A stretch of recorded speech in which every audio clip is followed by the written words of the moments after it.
জোরে নামলো বৃষ্টি।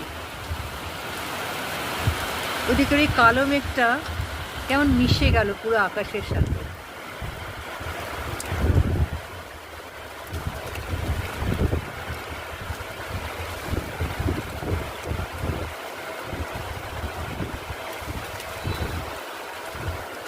এই বৃষ্টিটা এমনভাবে একটা আওয়াজ করে আসলো আমার, হঠাৎ করে আমি যখন আসামে থাকতাম একটা কথা মনে পড়ে গেল।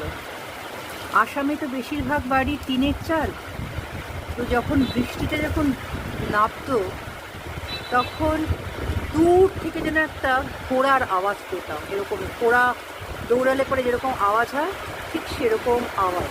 মানে টিনের চালের ওপর বৃষ্টিগুলো যখন পড়তো তখন সেই ওই ঘোড়ার খুরের আওয়াজের মতন লাগতো দূর থেকে, দারুণ আওয়াজটা লাগতো। আজকে থেকে বৃষ্টিটা শুরুটাতে ঠিক সেই ধরনের একটা আওয়াজ পেলাম। আর আমার এই আসামের কথা